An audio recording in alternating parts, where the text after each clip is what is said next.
stand, you don't know where to step. And so what I teach people to do is, like with the Body for Life, is take a before photo.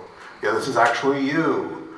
You know, and it's a stunning thing, because we know the truth shall set us free. So we get a good, I mean, there's something about facing the truth that immediately lifts our energy, immediately allows us to open up and access more of our own energy. So when we look at things like that, truthfully in my business, where am I? Truthfully with my health, where am I? Truthfully in my relationships, where am I? And we look at objective ways, body fat, body percentage. With the financial, we look at debt or assets or equity, and we look at how that is. Then we also attach a couple feelings to that. How do I feel about where I am? I feel stuck, or I feel incredibly successful, or I feel like I've got more potential in me. I'm actually starting to get a little bit sad about this. And when I look at my before picture in Shane's circumstance, for example, you can actually be stunned, horrified, shocked, disappointed, depressed. I do the same thing for my businesses, you guys. And when I go in and maybe I buy a business, I'm going to help rebuild it. Where are we? I want to know where we are, and how we feel about that. We feel like we're flat. We feel like we're not moving forward. We feel like we might be losing we might feel like we're losing our intention to make a successful business, almost like giving up. So we look at that. Then the valuable part of that before condition is in the after condition. So where do we want to go?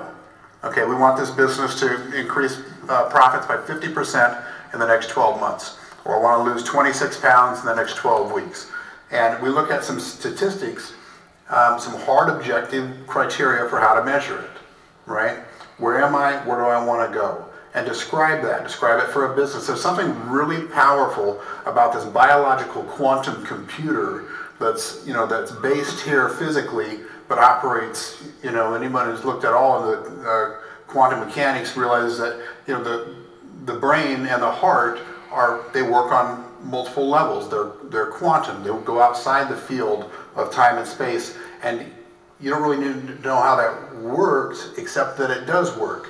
And so when you say, I want to be here, I want to do this, I want to do this, I want to do this, you're setting in motion a powerful system that will begin to help create the circumstances and begin to help create the focus and open doors where there weren't before. The dangerous thing that I see with people who want to get healthy, they don't know where they are, they don't know where they want to go. I mean, seriously, as a traveler or somebody who's on a mission, if you don't know where you are and you don't know where you want to go specifically, honestly,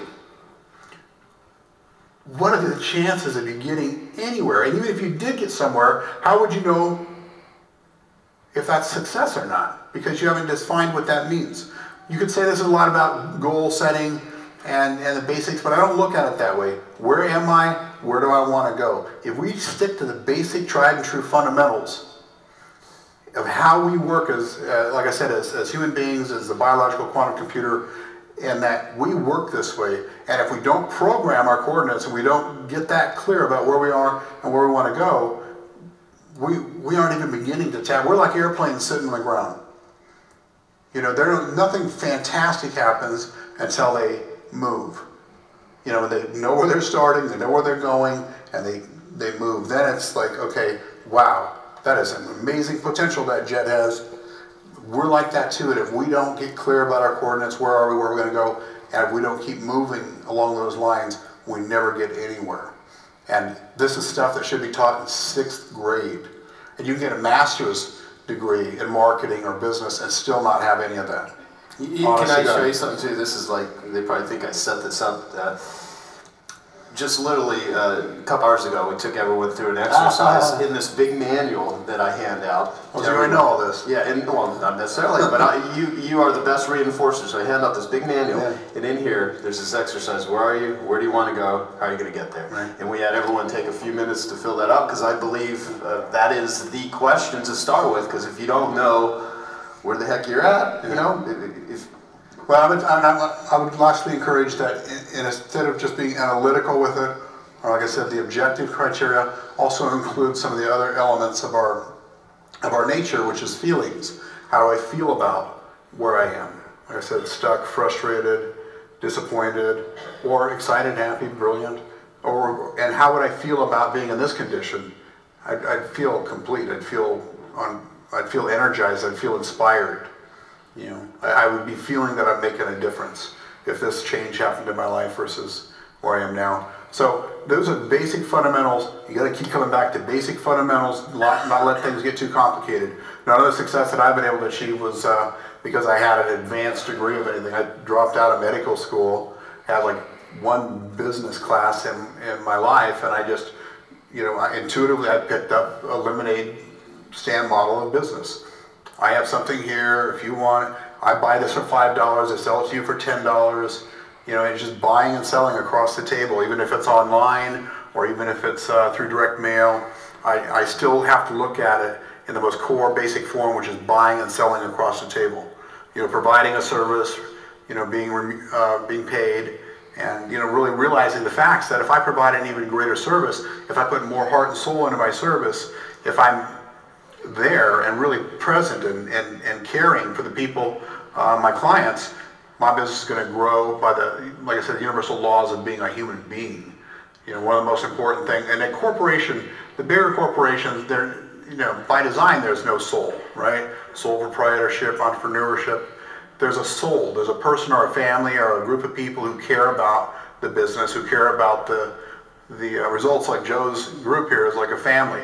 They care about you, they care about your results, they care about your experiences, and they, you know, they go to great lengths to provide, you know, enormous value for that. And I think those are things too that are tried and true fundamentals and really, really powerful. Well, can I ask you, because you not only were successful in business, you were by most standards extraordinarily successful. You sold your company years ago for $300 million. I mean, it's a lot of money. I started with like $185. I had no money. I never borrowed money. I never even knew you could borrow money. I was like, what, are you kidding me? Somebody's going to loan you money? I thought a bank was just for, you know, get cash and checks. Yeah, an ATM machine. And you sold over, I think, $1.5 billion worth of Phillips branded products and services and stuff. So you're, you know, a pretty exceptional business guy. Who did you need to become as a person mentally in order to make that happen? Because you use direct response marketing. I mean, the greatest thing is he used all the same marketing that we share with everyone here, and we share with a lot of people, but some people have these great, extraordinary businesses and others don't. It's not the stuff, it's the person. And so who did you need to become in order to develop that? Inside, and that's a great question, Joe. When I was growing my business, from starting with $185, then a year I was maybe making $500 a week. I thought that was like tons of money. I was loaded. I was carrying a big cell phone around back in the day. It was like the size of a shoebox when I was in tennis. And I was like, you know, I just thought I was like living on the. So I always loved the success that I had when I had it, and I never, you know, I never felt like I was missing out on the success. And so I became a person who was really grateful for, you know, every sale that I made, and every time I went to my P.O. box and opened an envelope and it was like $9.95 for one of my books, I was like, damn, this is awesome, you know. And it's like I appreciated every single aspect of the business, every single transaction.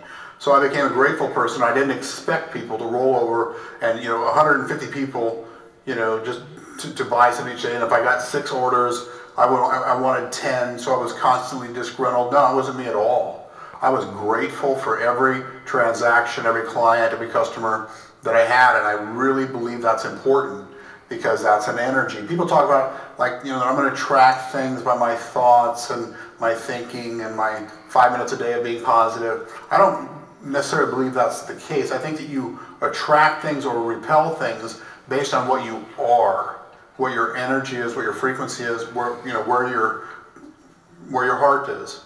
And if you're grateful for the opportunities that we have, grateful for the health that you have, you know, grateful for just the fact that we can get in business and do business, it all becomes a lot funner, and I think that doors open that way. The other thing that I would say, the second thing that I had to do is become a really confident writer. I had to become a really confident writer. And I did good in school and stuff, but I didn't really try to become an English professor. I didn't really understand what a difference between writing was and doing reports. But I started studying direct mail examples, was really when